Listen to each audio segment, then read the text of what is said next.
evening, everyone, and welcome to Monday Night Travel with Rick Steves Europe. My name is Julianne Worden, and I'll be your host this evening as we travel along with our special guest, Apostolos Douras. With Apostolos, we'll be learning more about Greek Easter and traveling to the island of Idra.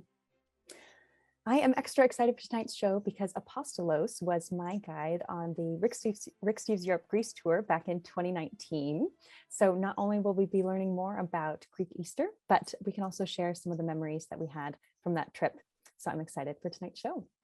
And now, without further ado, I get to introduce Apostolos Douras, who will be our guide this evening. Hi, Apostolos.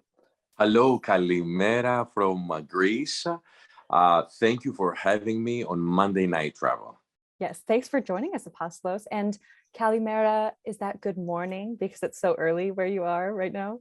Yeah, Kalimera means good morning because it's very early here in the morning, like 5 o'clock in the morning. So it's early, but I'm very happy to be here with all of you. Yes. And where are you right now, Apostolos?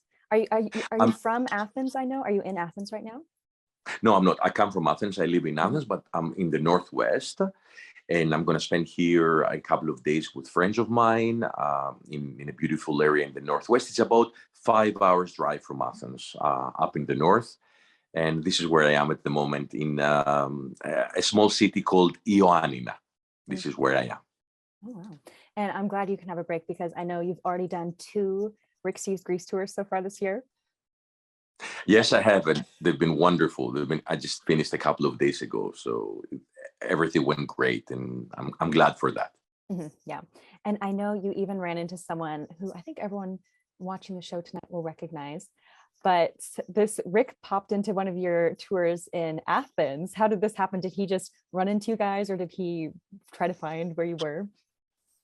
It was a surprise. I mean, I just found out last minute that he was there and I just met him with the group. The group was so excited to see him. So we took a selfie. He took a selfie and it was so good to see him because the last time I saw him, it was in January 2020 for the reunion of the tour guides in Edmond. So that was such a great moment that we met and the tour members enjoyed the moment, of course. Yes. Yeah. I know people often ask us, oh, does he guide tours anymore? And while he doesn't guide the tours himself, sometimes if he's doing guidebook research or filming, I think he was doing guidebook research in Athens, then he'll pop onto a tour that's going on nearby and just to see all the happy travelers. You can see everyone's happy traveling again. And so it's kind of special. I'm glad you guys got to do that together. It's kind of special. And I know, you have your own tours in Greece as well that you, is it in Northwestern Greece, I think, that you have them? Yes, I organize tours in Northwest Greece. It's a special region called Epirus. It is a special region. It is an off-the-beaten-track area. It is one of the least developed areas of Greece, and it combines mountains with the sea. It's a beautiful area of Greece, and it's nice. It's great for someone to explore. Mm-hmm, yeah. And if you're interested in traveling with Apostolos, we do have a link to his email and his Instagram page for Epirus. Is that how you pronounce the area? Epirus. Okay. Epirus. Yes. Okay. In the chat. So you can find that in the chat. And I think it'd be a great way to kind of bookend one of the Rick Steves tours because we don't go up to Northwestern Greece on our Greece tour. So it'd be a great thing to do before or after if you want to explore even more of this beautiful country. Great. Thank you. Yes. And so tonight we are exploring or learning more about Greek Orthodox Easter, something I didn't know much about before watching this video. And many of these clips are from Rick's Easter special, and there's a link to that episode in the chat as well. But we're going to start things off. Rick will just be talking about Holy Week in Greece. And so we start things off with some of the little traditions that you do along the way. And it's Holy Week right now in Greece, Apostolos, is that right? It is Holy Week now here already. It is Holy Tuesday, Good Tuesday here where we are. And yes, it's Holy Week. We're celebrating Easter next Sunday on the 24th of April. Oh. Will you be up in the country or will you be back in Athens for Easter? I'll be back in Athens because it's a great celebration to be with the family. So I'm going to go back to the city and meet the family for the weekend. So I'm looking forward to a reunion. Mm-hmm. Yeah, we just had Easter yesterday and it was a family reunion pretty much at my house too. So it was great to see everyone. But let's get going and see how Easter gets kicked off in Greece with Holy Week with Rick. While Palm Sunday kicks Holy Week off with grand spectacle, Monday, Tuesday, and Wednesday are quieter. According to the Bible, Jesus disappoints those expecting a conquering hero, and things move step by step toward his execution. In every culture, communities take these days to prepare for Easter. While traditions vary, eggs are a recurring theme at Easter time. In Greece, Orthodox churches display exquisitely painted ostrich eggs. Symbolic of rebirth and resurrection, they hang prominently from ornate chandeliers. Greece celebrates Easter with particular gusto. In fact, all of Holy Week is a school vacation. Children like Evelina drop by their godparents for a little quality time, which today includes dyeing eggs. Here in Greece, the color is always red to symbolize the blood of Christ. These will be great to share when Easter Sunday arrives. Godparents also give a big chocolate egg and a special candle to their godchild to hold at the resurrection ceremony on Easter Sunday. As spring emerges, trees blossom, flowers bloom, and fields green up. We're reminded of the Earth's newborn fertility. It's easy to understand how eggs, symbolic of new life, have become tied to the Easter theme of rebirth. I love the deep color that you get in dyeing the eggs. And at the beginning of that clip, you saw there was a bowl of onion skins and then the eggs next to it. I think traditionally, did you boil onion skins, Apostolos? How does that work to dye the eggs? Well, they dye the eggs with, now we have artificial coloring that we use. But before, even more recently, people use vegetables, like you say, like the red onion or cabbage or beetroot or berries, which is a natural dye for the eggs. And people do that in the country house and in the villages. So it's quite common. It's quite. I was hoping to try that today, but I was so busy with the Easter festivities yesterday that I didn't get a chance to dye the red eggs, but I love that color. I want to try. And in that clip, I also love the godparents giving the godchild the gift. You can sense all the love there. Do you have any godchildren, Apostolos, that you give gifts to on Easter? I do. And this is the time of the year they're expecting their gifts, their present from their godfather. Myself, I have two godchildren, a little girl, a little boy. The girl is here in Greece. The boy is in New York in the US. And every year they're looking forward to the gifts, the presents by the godfather.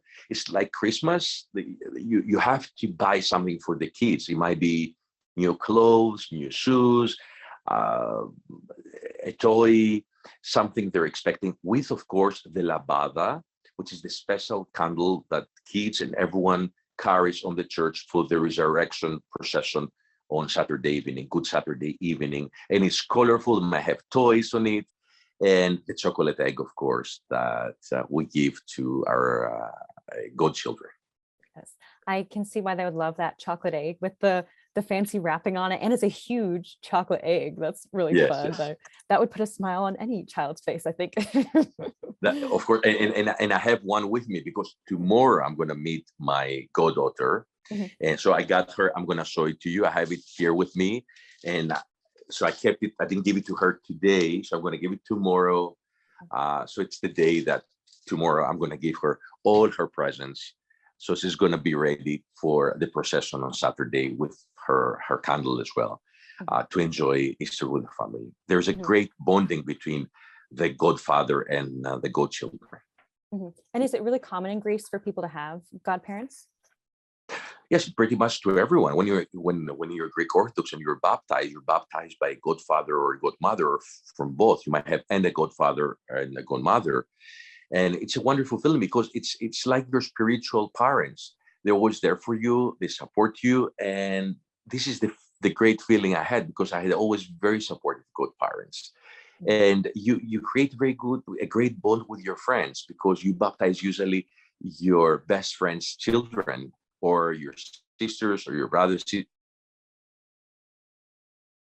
create an extensive family. And this is beautiful. Mhm. And I think it was that bond that you're mentioning that Rick was happy to capture in the clip that we just saw. I think one of Rick's favorite things to capture is just moments between people in Europe. And we do have a little behind the scenes clip of Rick filming this, the shot that we just saw. So you'll see Rick is filming, he kind of starts out in the garden and then he pans over and you'll see Carl, his cameraman, filming. And then next to him is Simon, the producer, with the dark beard and the dark hair. And you'll often see Simon eating with Rick on the show, dining with Rick. Sometimes people ask us, who's the guy with the beard that's always having dinner with Rick? It's Rick's producer, Simon. And then Rick will turn the camera towards him and you just see the joy in their faces at this sweet moment between godchild and godparents. And so here's a little behind the scenes clip of that moment we just saw. No, just yeah, perfect. Okay, and then I'll cue her when. Okay. Evelina, χρόνια πολλά. Καλό Πάσχα. Και του Ευχαριστώ. χρόνου. Και εγώ να σου δώσω τη λαμπάδα. Να δούμε, για άνοιξε να δούμε, σ' αρέσει. Τέλεια, σε Μπράβο. ευχαριστώ. Μπράβο, εδώ. Και του χρόνου, να σε καλά. Να σε καλά. Ευχαριστώ, είναι πολύ ωραία. Μπράβο. Well, I think they loved filming it. Could you tell what they were saying at all, Apostolos? Yeah, the little girl Evelina was very excited.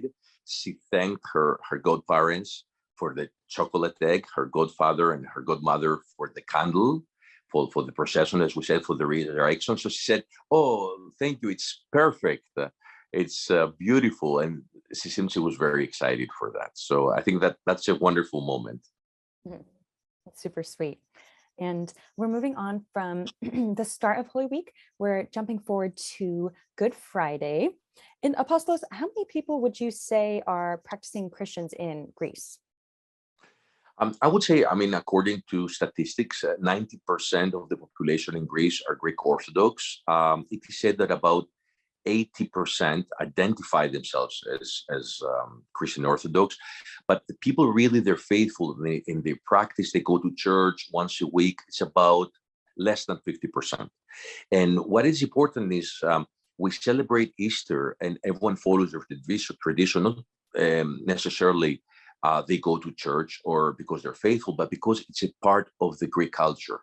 So there are many people, or most of the people, they go to the church once a year, and that is for the resurrection procession. It is the Greek Orthodox religion. It is associated, it is linked a lot to the Greek culture. So if people are not faithful Christians, they follow the Greek Orthodox traditions. Mm-hmm. Wow. And we'll be seeing in just a minute here, the celebrations in Naflio. We'll be seeing Good Friday, Saturday and Easter Sunday in Naflio. So let's see what Good Friday celebration ceremonies are like in Naflio. Okay.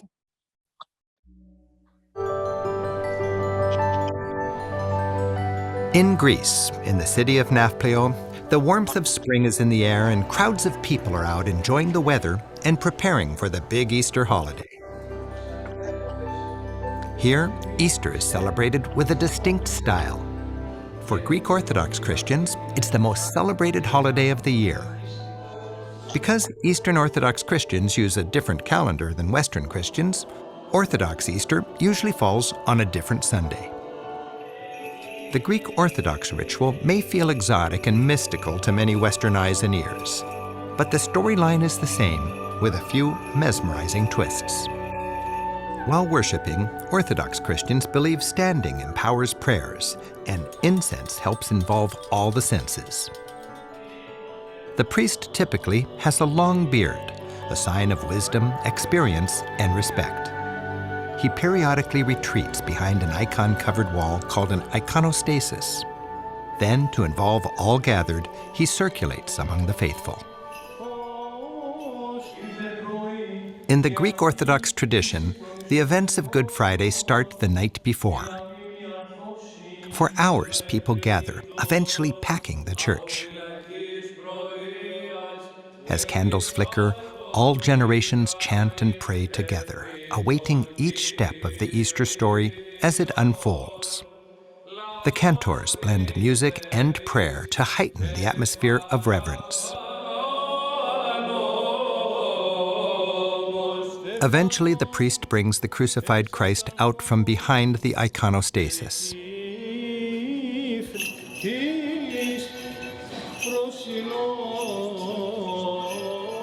After being carried around the church, Jesus is lovingly decked in flowers. The passionate congregation then crowds around to kiss the feet of Jesus. The ritual of mourning continues through the night. Around midnight, as Good Friday arrives, women decorate what's called the epitaph, or symbolic tomb of Jesus, while the choir chants. Well into the wee hours, it's a family affair filled with tenderness, as flowers create a fragile and beautiful monument to their loss and love.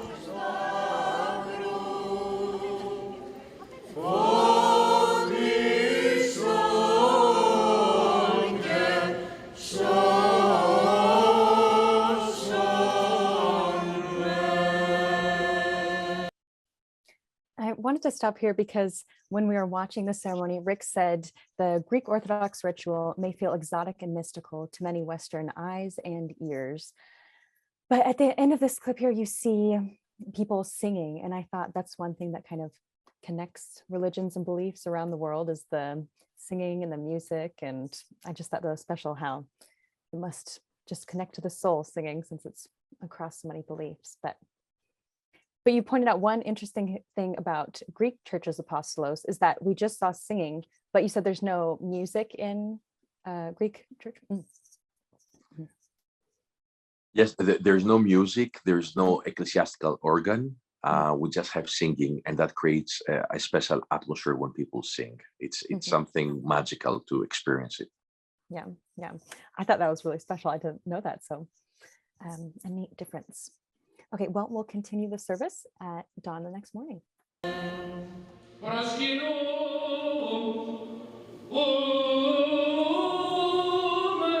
After dawn, a Good Friday service is held.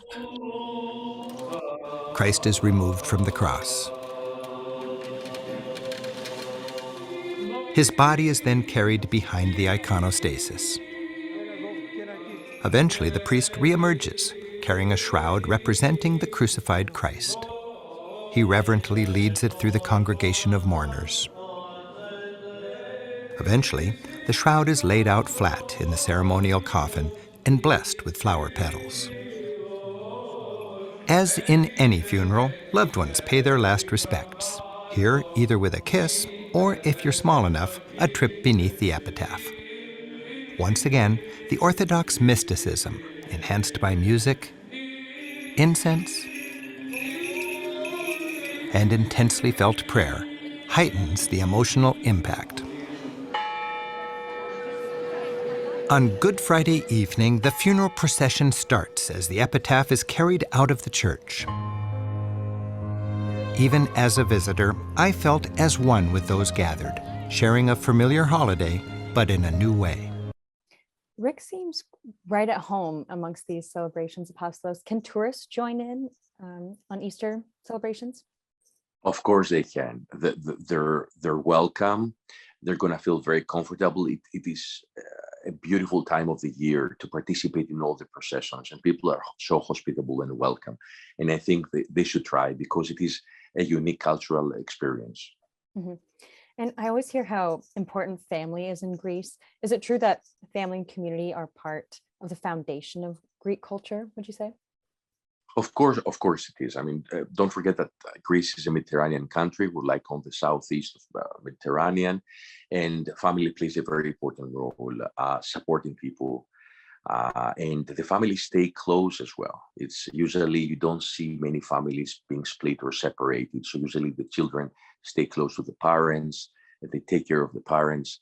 and that helps a lot the community staying together. Yeah. Yeah, you live next to your dad and sister, don't you? Yes, I do. Yes, Yeah. I do. Yeah.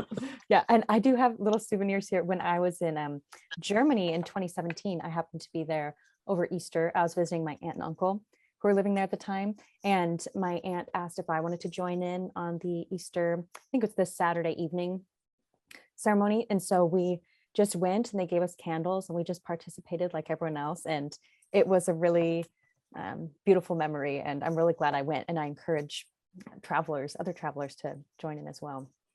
So it was very special. Okay.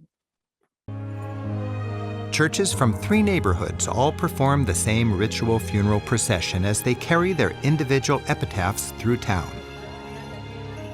The 3 parades converge on the main square, and the epitaphs gather on a stage with the bishop overlooking what seems like the entire population of Naflio. The bishop, flanked by the town's priests, gives an Easter message reminding his flock why Jesus died and why there's reason for hope. Και να τον αναστήσει. Το ότι πέθανε ο Θεός σημαίνει ότι ανέστη ο άνθρωπος. I love that being in the square, having the bishop speak to everyone too. And next we are going to a small remote village called Castagna. And we do visit here on tour, and we were there together, Apostolos. And how do you feel about Castagna and visiting Castagna? I love Castagna. It's one of my favorite villages. I just love taking the tour members there. It's a small village up in the mountain. There's a tiny square where all the social life gathers there. There's a tiny coffee shop, which is also a small grocery store at the same time. And all the locals hang out and you hear all the stories and the news of the village. It's a wonderful feeling to be there and share this experience with the visitors, because they don't expect that. It's a total surprise. Yeah, I remember when we were there, we were walking around and it seemed like you knew everyone. Do you kind of get to know all these people when you're a tour guide?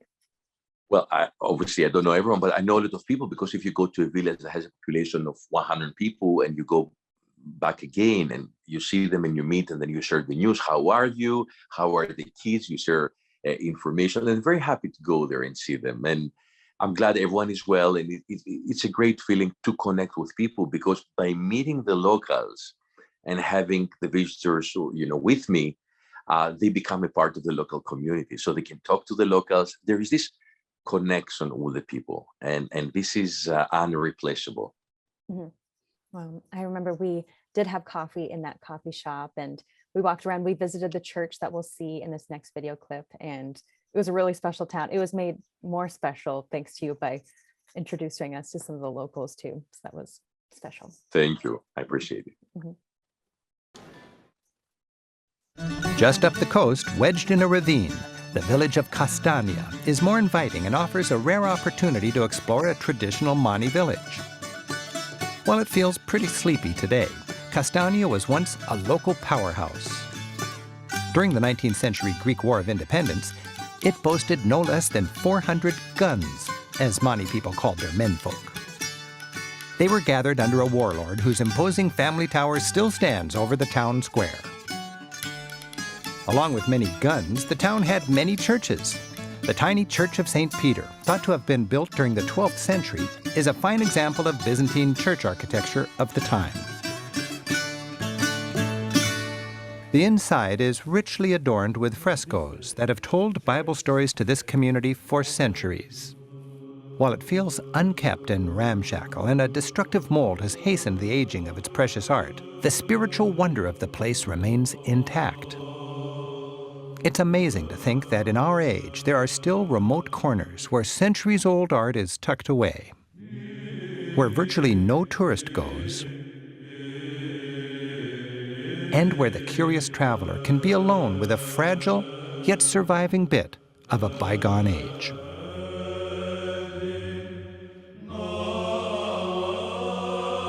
Neglected as this chapel seems, when a local drops by to light a candle and say a prayer, you realize this is still very much a living place of worship.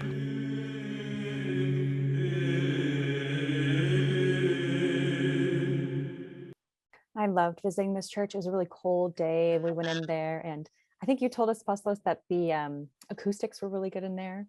And so a woman sang a song on our tour group. And can you kind of find churches like this kind of scattered throughout the Greek countryside in all these small villages?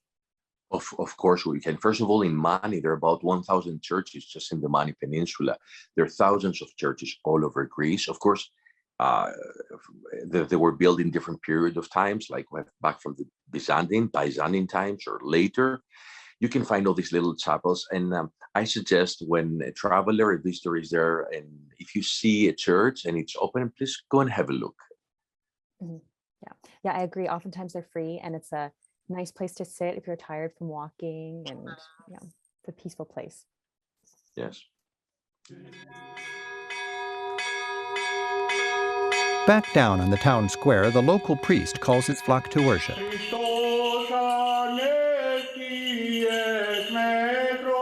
Whether 30 or just 3 show up, he performs the service with the same enthusiasm. Like people in Russia, Serbia, and some other Balkan countries, most Greek Christians are Eastern Orthodox. Orthodox churches follow the earliest traditions of the Christian faith, from a time before reforms created today's Roman Catholic and Protestant traditions. The Iconostasis, the icon-covered screen in the middle of the room, separates the material world where the worshipers stand from the heavenly one. Orthodox priests do the religious heavy lifting behind this screen, where the Bible's kept. Orthodox icons, stylized paintings of saints, are packed with intricate symbolism.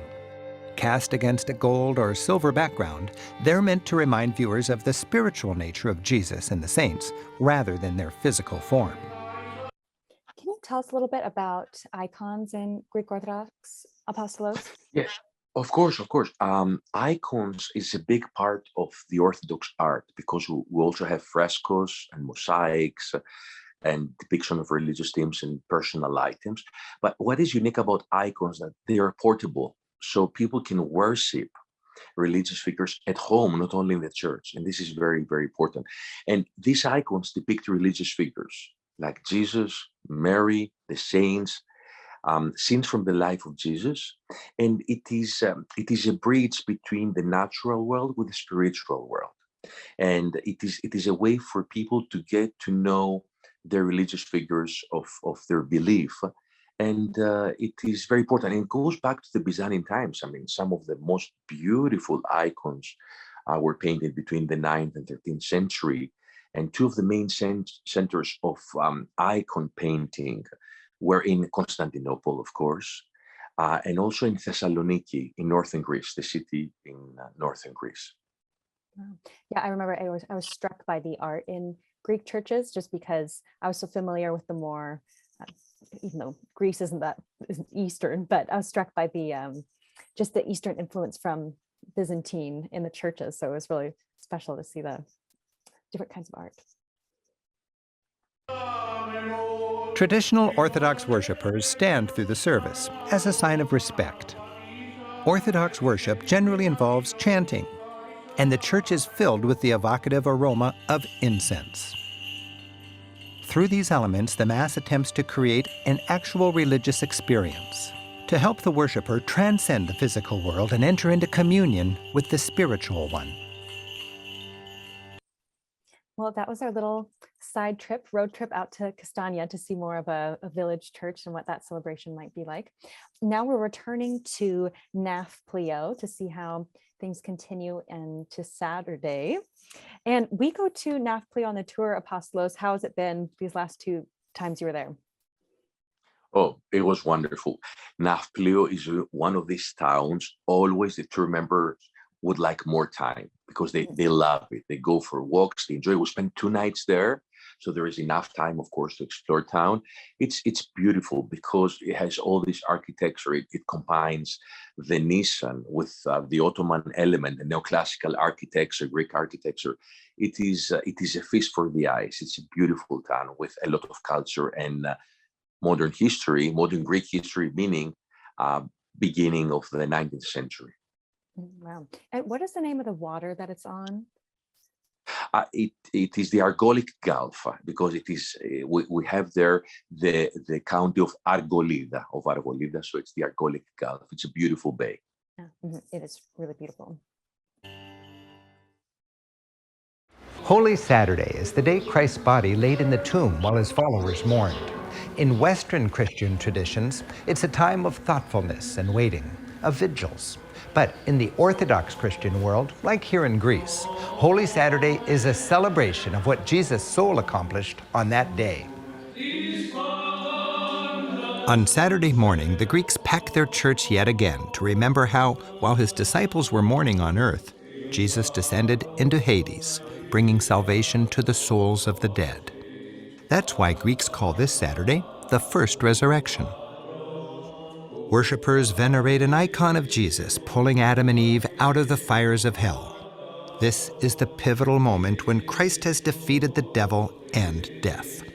The priest has changed out of his mournful black vestments and into hopeful white ones.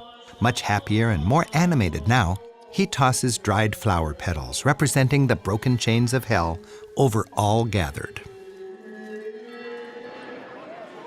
Late Saturday night, the people spill from their churches and fill the main square yet again, this time with a palpable sense of expectation. It's almost midnight, and Easter Sunday is just a couple minutes away. Here in Greece, people can hardly wait to celebrate the resurrection. On this day, Christians everywhere fill the churches and the squares, and they declare with great joy, Christ is risen. He is risen indeed. When midnight strikes, fireworks light up the sky, and finally, Easter Sunday is here.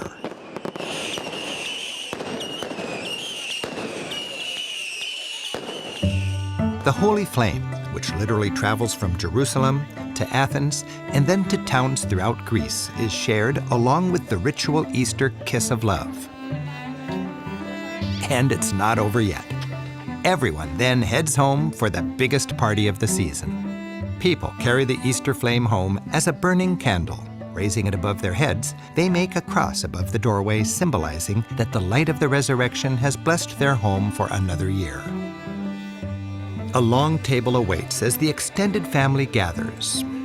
They have a competition to find out whose Easter egg will be the strongest. Sighs of disappointment from losers are mixed with the laughter of winners until the proud victor, who'll enjoy a particularly blessed upcoming year, is declared. Traditional holiday dishes, like a thick lamb entrail soup, are devoured. It's a joyous family gathering. The feast continues into the wee hours of Easter Sunday with lots of meat and eggs and no shortage of Easter bread. Wow, meat, eggs, Easter bread. Do you have any Greek food that you have with you tonight, Apostolos? Of course. I have something to show you.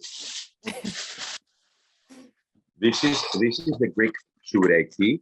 It's a sweet bread. It is a type of brioche. You can see there is a red egg in the middle. We know that the red egg symbolizes the passion of Christ and the blood of Christ. And it's a special bread made of yeast and butter and milk and eggs. And we eat it on Easter Day. Usually they cook it, they bake it on Good Thursday. And it is symbolic because on Sunday after fasting, many people fast for 40 days because of the Lent. On Easter Day, you have all these ingredients coming back to the table, the eggs and the milk and the butter in the form of Tsoureki, of this brioche. So it's symbolic, like we go back to what we like eating really on Easter Day. So everyone is enjoying the sweet bread, Tsoureki, as we call it. Tsoureki. Wow. Well, I remember there was so much good food in Greece. There was this orange cake we had. Of course, feta cheese is everywhere, and feta is so good. I'm glad you still remember. Yes. And I love that kind of game or tradition that you play with the breaking of the egg to see which egg is stronger. And then there's the victor at the end of this. Is this something that you do too, Apostolos? There's, of course, it's something that we do. First of all, there's symbolism. There's so much symbolism in the Greek Orthodox Church and all the Easter ceremonies. And the cracking of the egg it shows the opening of the tomb of Christ, and the resurrection as well, because the resurrection is like a rebirth. It's a new beginning. So you break something, so you start something new, something comes out of it. So it's symbolic, and also it's a fun game, especially children love that. And we say in Greece that if you're the one that you're going to have your egg without being cracked by someone else, being hit, you're going to have luck for the rest of the year. So it's a great game to play.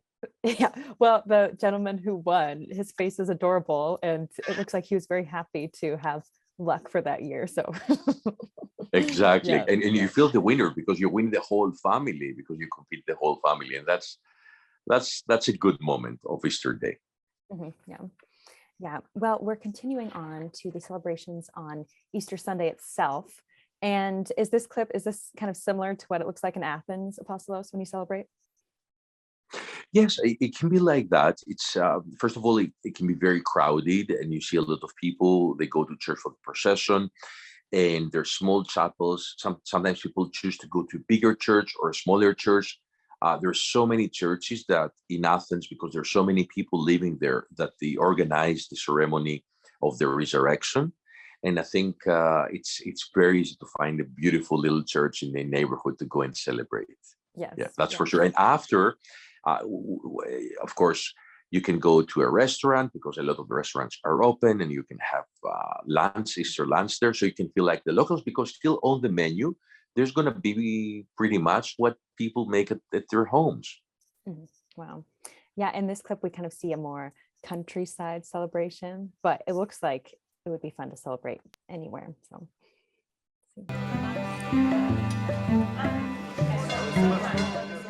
And the feasting continues after a little sleep. By the afternoon, in villages all across Greece, families are grilling lamb, eating, singing, and dancing.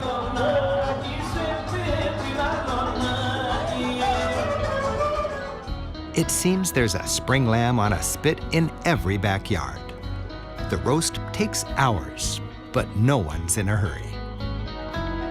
It's an all-day affair. People move between households, checking on each other's lambs and socializing. When the spit stops, the feast begins. Lamb off the bone, lamb off the fingers, beer, wine, music. More food, more family fun, more lamb. People party all day long. Eventually, the village ends up back at the church, dancing and singing. Together, they celebrate as they have every year for all their lives, celebrating the hope of renewal at yet another joyous Easter Sunday. I think Greek dancing might be one of my favorite things, just because once you learn the steps, anyone can participate. And Exactly. It's party time on Easter Day. So you have to dance. Even if you don't know how to dance, you have to go up there and have fun. Yes.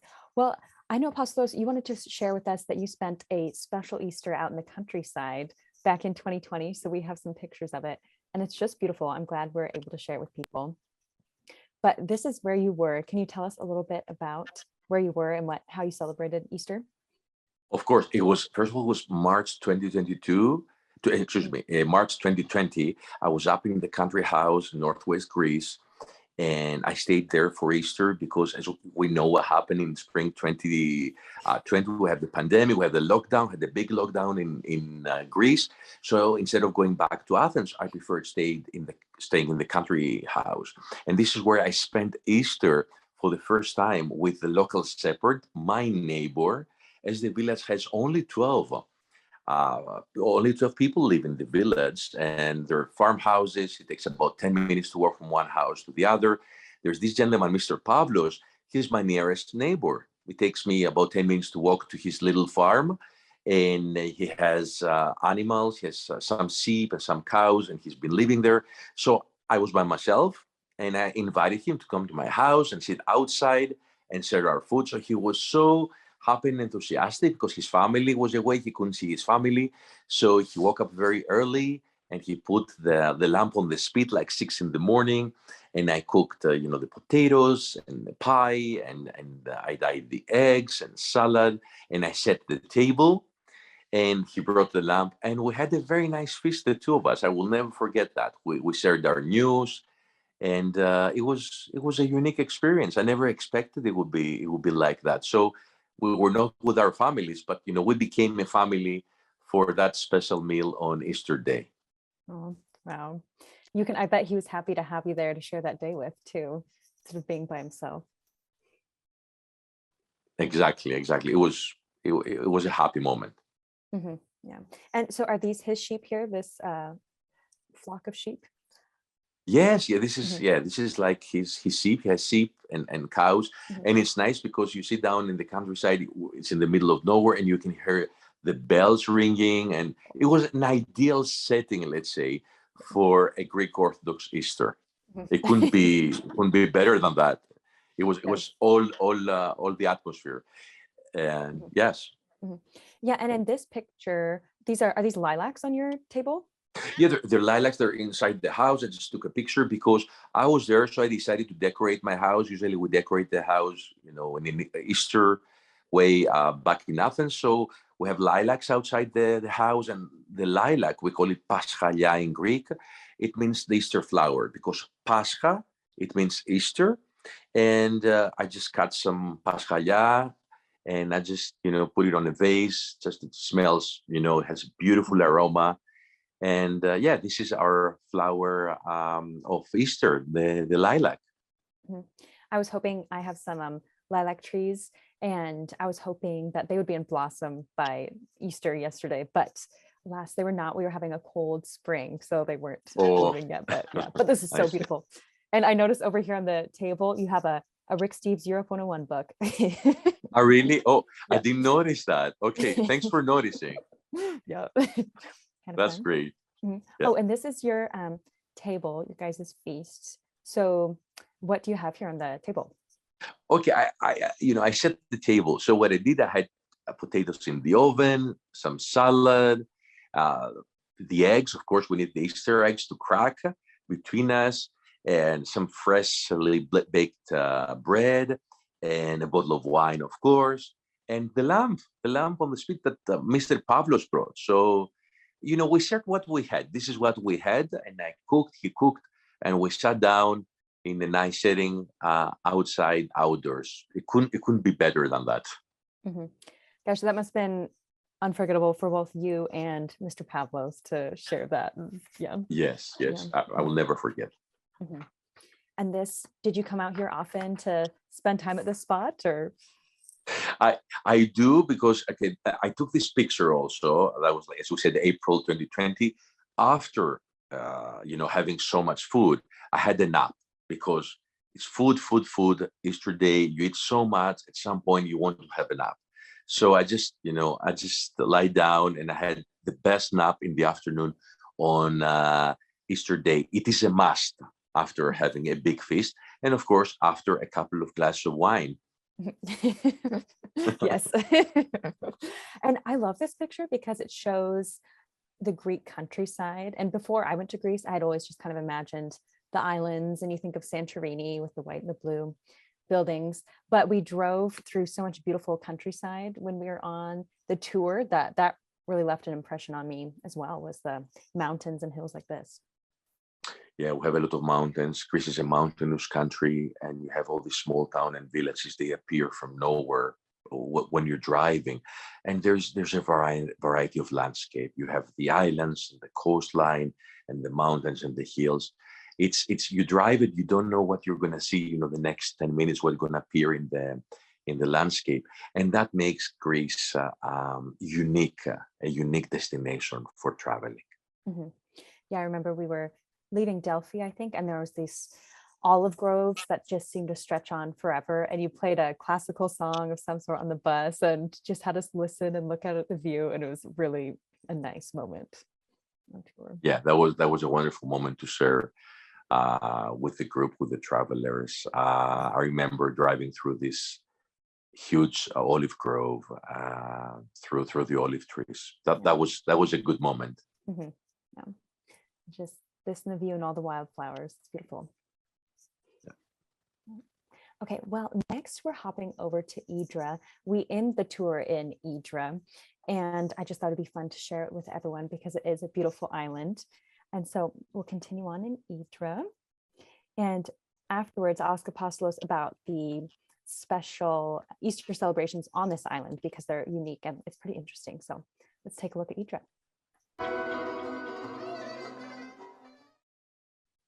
We're riding a Flying Dolphin, one of the fleet of speedy hydrofoils that zip from Athens to the islands and from island to island. It's fast but less scenic as the passengers are stuck inside. I like to hang out in the windy doorway.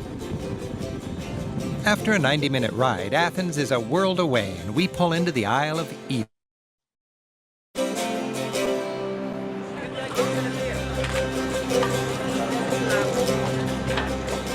Its main town, also called Idra, is home to about 90% of the island's 3,000 residents.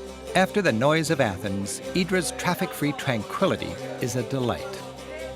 I'm glad I'm packing light as I hike up to my hotel.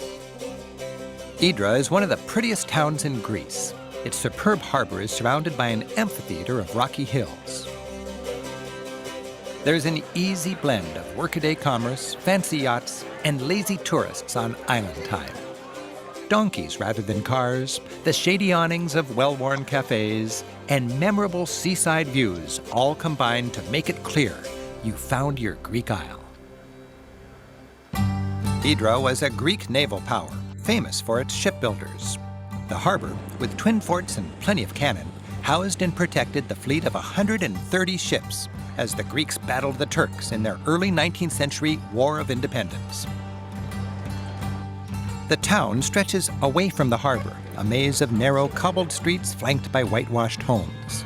In the 1960s, the island became a favorite retreat for artists and writers who still draw inspiration from its idyllic surroundings. One of the island's greatest attractions is its total absence of cars and motorbikes. Instead, donkeys do the heavy hauling today, just as they have through the centuries. And I suppose for just as long, they've treated children to rides as well. At the top of the town, the humble Taverna Leonidas has been around so long, it doesn't need a sign. The island's oldest and most traditional taverna was the hangout of the local sponge divers a century ago. These days, Leonidas and Paniota feed guests as if they're family. And tonight, the place is all ours as our enthusiastic cook welcomes us into his kitchen. So what are we cooking? We cook lamb with roast potatoes, grilled shrimps. Oh yeah. With oil lemon sauce, calamari with a garlic sauce. Very good. Spanakopita, spinach pie. Spinach pie. Eggplant. Yeah. And beets. And before we know it, Leonidas has us all sitting at the table and he starts bringing in wave after wave of his fabulous dishes. Here we go, the shrimp. Yeah, the shrimps, grilled shrimps. Nice. With the oil lemon sauce. Okay. Yamas. Yum. Good.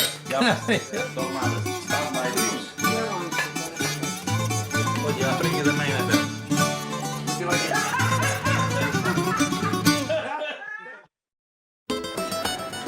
A fleet of taxis shuttle people to outlying hamlets and beaches. We're catching one for a windy survey of the island and to be dropped off for a scenic hike back into town. Idra's popular with walkers who come to explore the network of ancient paths that link the island's outlying settlements, churches, and monasteries. And in springtime, hikes come with fields of wildflowers. I think that was my favorite thing about Idra Apostolos was all the hiking and walking paths that are there. Yeah, there's so many hiking paths and footpaths. You can walk and explore the island. You can go by the coast. You can go inside the island and go through the hills to the back streets. What can I say about Idra? First of all, it is car-free. No cars, no motorbikes. You just walk, or you can take a water taxi to go from one little port to the other, and it brings so much calmness. The food is wonderful. It is a place for calmness and reflection and connecting to nature, and of course the sea. Yeah, and we walked you took us on a walk on this very path, I think, and we went over the bridge that Rick just went over, and it was so nice. And to this town way out, there's some dogs that you could meet, and it was a beautiful day in the spring. There were wildflowers just like this, so it was special. But can you tell us just a little bit about the Easter celebrations on Idra, Apostolos? Yes, every place in Greece, they might have their own customs, Easter customs, like local customs for Easter celebration and the different processions on Good Friday or Good Friday or Good Saturday. And in Idra, what is very special in this little village called Kamini, which is just 10 minutes walk out of Idra town, they decorate, of course, the epitaph with the flowers, and it's very beautiful. But they don't take only the epitaph walking on the little village. They take the epitaph inside the sea. So there are people that they carry the epitaph, which is symbolic, of course, of the tomb of Christ inside the sea. And of what I found out recently is like they do that because obviously it's a little seaside village. Is because it's a way to bring good luck and bless the water, because a lot of the people living on the island, they were doing professions related to the sea. They were sea captains. They were involved in sponge diving. They were traveling out on boats in the rough seas. So that's a way to bless the sea and bring people back safe home. And I think that's beautiful. Mm-hmm. Wow. And so you could spend Easter anywhere in Greece, and I think it would be special and a little bit different. So, wow, that's neat. Well, Rick will wrap up the show here for us before we get to the Q&A with a glass of ouzo on the island of Idra, which I think sounds very nice right now. A delightful way to cap the day is to follow the coastal path to the village of Kamini. Its pocket-sized harbor shelters the community's fishing boats. Here with a glass of ouzo and today's catch, as the sun slowly sinks into the sea and boats become silhouettes, you drink to the beauties of a Greek island escape. Perhaps nowhere else does the historic and cultural timeline of Europe reach so far back while being so vibrant today. I hope you've enjoyed our look at Athens, the Oracle of Delphi, and the romantic Isle of Idra. I'm Rick Steves. Until next time, keep on traveling. Adio. Well, we saved Athens and Delphi for another show, but I loved learning more about Greek Easter with you, Apostolos, and visiting Idra. So thank you so much for joining us tonight. Thank you for having me. And before we get to our Q&A, we always have a word from our sponsor. And our sponsor is, of course, Rick Steves Europe. And we have a link in the chat tonight. We do have some seats available on some of our 2022 Greece tours. So if you're inspired to get to Greece, our tour is a great way to do so. And our first question tonight, Apostolos, is from William. And he was wondering, how much English is spoken outside of Athens? Will the language barrier be an issue? I would say it depends where you go, but I think English is widely spoken by younger generations, and also some older people, they speak English. It depends on the place you go. There are some places that they're used more to tourists and travelers. You're not going to have any problem of communication traveling in Greece. And people, even if you don't speak English, they will try to communicate and help you as much as they can. Yes, yeah. And Susan was wondering, what is your favorite island, specifically one that would make you feel transported back in time? If there is one. Oh, what a question. I mean, Ida definitely is one of these islands, I would say, because it's car-free. So you have the feeling you're back to the 19th century. I would say small islands, maybe in Kyklades. I would say Serifos and Serifos town. It's something that makes you go back to the past. Anafi is another little island. There's so many, there are countless islands in Greece that you can have this feeling, but even bigger islands, even islands that they're used to more travelers, they have these corners, they have these places, they have these villages that you can be away from the crowds and feel that special moment, feeling you're in a time machine. Mm-hmm. I agree. I think the places that don't have cars are the most special places, like even Venice, they don't have cars, you're just walking around, and Idra is great too. I love places like that because you do feel a bit transported back in time. So it's fun. And let's see, someone was wondering, they asked, Apostolos, does your family make, I don't know if I'll pronounce this right, koulourakia for Easter? My family doesn't make koulourakia, but I have friends who make koulourakia. And koulourakia is one of the traditional, we can see pastries. They're like cookies that they're made for Easter. And it's a great way to accompany your Greek coffee with, because you can dip them on your coffee. And my family doesn't make, but I have a lot of friends that they make them. And also you can get them like in bakeries and wonderful pastry shops. So yes, koulourakia, we call them. They're special cookies that we make them all year round, but especially at Easter time. Okay. And let's see, we saw at the beginning of the show the godparents and the godchildren. And at what age do godparents stop giving their godchildren gifts? Well, there's not really an age limit. I mean, usually when you become an adult, you're more like autonomous, you're more independent. So your godmother, godfather are not going to give you maybe pocket money anymore, or, gifts for Easter, or bring you your labada because you're a grown up. But still there's a connection. So I think it depends on the relationship you have. Possibly, they help you by bringing you like a symbolic gift, or it doesn't have to be like a candle for Easter. And it depends on the connection. I mean, I still have this connection with my godmother. So we always like celebrating together and exchanging little gifts. And it's something that she carries on. So that's a beautiful thing. That is really special. And building off of William's question about speaking English in Greece, could you give us a few words, teach us a few words in Greek? Maybe please and thank you and hello. Of course. When we say thank you, we say ευχαριστώ. You're welcome, or please, it's the same word. We say παρακαλώ. And then we say kalimera, as I told you this morning, early morning here. So kalimera, it means good morning, good day. And that's a beautiful word to greet people in Greece. So when you come to Greece and you go and visit a place, just say kalimera to someone in the morning. It's a beautiful way to start building communication with the locals. Mm-hmm. I'll remember on the bus every morning on the tour, or at least when we got on the bus, I just remember you saying Kalimera every morning. That was the way. And everyone had to practice a little bit of Greek, as if you remember. So that was a very good way, a positive way to begin the day and the tour.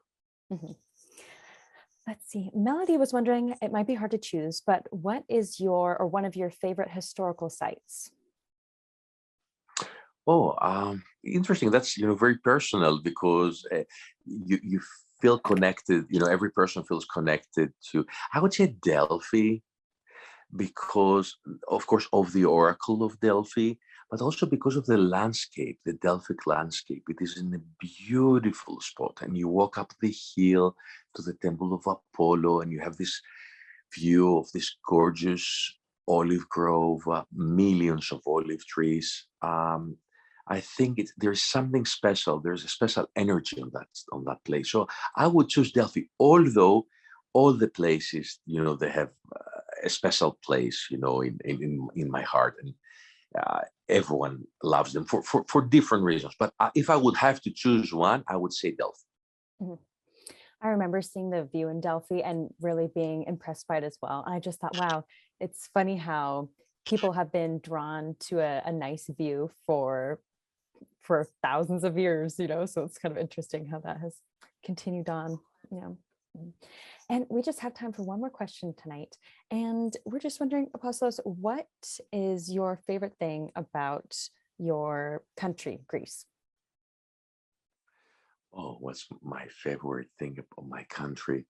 I would say it's the people. I think people generally, they're very hospitable people. They're very giving. They're there to help you, even if they're poor or rich. Doesn't matter. they will always give you something. They will always offer you something because they want to honor you being in their country. They're very proud of the country. And I think this is the most important thing, because when you travel to Greece, immediately you feel a connection with the people. And when people start narrating their life stories, because Greece has a very long history, of course, I see the travelers identifying with the locals. And I think this is a beautiful feeling to take back home with you. Mm-hmm. Well, I love when the answer is people that are the favorite thing. And I think that's true when you're traveling. That's often when you have the fondest memories are those that you've shared with others. So thank you so much, Apostolos Efaristo, for joining us tonight. And I hope you can get a little bit of sleep. It must be 5 or 6 in the morning where you are now. It is, but I'm so happy to be here and share all this information with all of you. Thank you for having me, and a good night to everyone. Yes. All right. Well, thank you very much, Apostolos. We hope that we can see everyone next week as we have the travel planning Monday Night Travel Show with Gabe, Lisa, and I will be sharing some travel tips for travel in 2022. So we hope to see you there. And thank you again for having joined Apostolos and I this evening. Thank you. Bye-bye.